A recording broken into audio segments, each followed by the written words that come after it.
ମତାସୀନ ଗୁରୁଜନ ଏବଂ ସାମ୍ନାରେ ବସିଥିବା ମୋ ଗୁରୁମାନଙ୍କୁ ମୁଁ ପ୍ରଣାମ କରି ମୋର ସ୍ୱଳ୍ପ ବକ୍ତବ୍ୟଟିଏ ରଖୁଛି। ଚଅଁରପଡ଼ା ମାଟି ଆଜି ତାର ମୂଲ୍ୟବାନ ବିଜୁ ସାର୍ଙ୍କୁ ହରେଇ ସାରିଛି। ମୁଁ ଛୋଟ ପିଲା ହେଇଥାଏ ଯେତେବେଳେ ଅମିଓ କୋଚିଂ ସେଣ୍ଟର ଆରମ୍ଭ ହେଲା, ଅନେକ ଗରିବ ପିଲାଙ୍କୁ ସେମାନେ ଫ୍ରି କଷ୍ଟରେ ପାଠ ପଢ଼ାନ୍ତି। ତାର ପ୍ରମାଣ ମଧ୍ୟ ଅନେକ ଅଛି।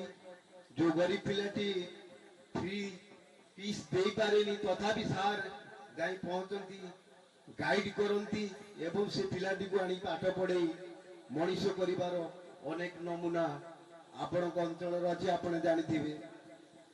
विजु सार गोटे भल गुण थिला, जो पिलाटी ट्यूशन 2 दिन 3 दिन बंद कर दिए, विजु सार निजे तांको घर को जाई गार्डियन भरी गाइड करी पिलाटी को आनी मनीष परिवार से थिले माहिर। एवं विजु सार जड़े धैर्यवान सार थिले। ये नगद जड़े स्टूडेंट को माड़ होता है, माड़ अवश्य अति उच्च स्तरीय था। जो भली भाषा से समय सहीकि घर को फेरी थिले, एभली व्यक्तित्व मो जीवन में देखनी। एवं मुरुड़ी 10टा समय मु देखला परे आसी सकाल 6टारे मु देखिली सार नांती।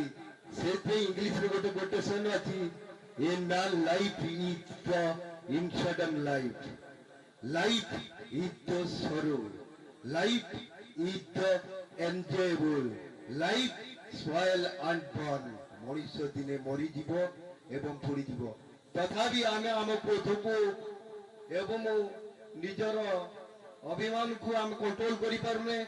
तेणुक गोटे शिक्षा नियंतु, प्रत्येक लोक क्रोध को कंट्रोल करने आवश्यक। एवं विजु सार अमरात्मा केमिति सद्गति एवं जगन्नाथ पाखे प्रार्थना जनाई मो वक्तव्य सार करूँ।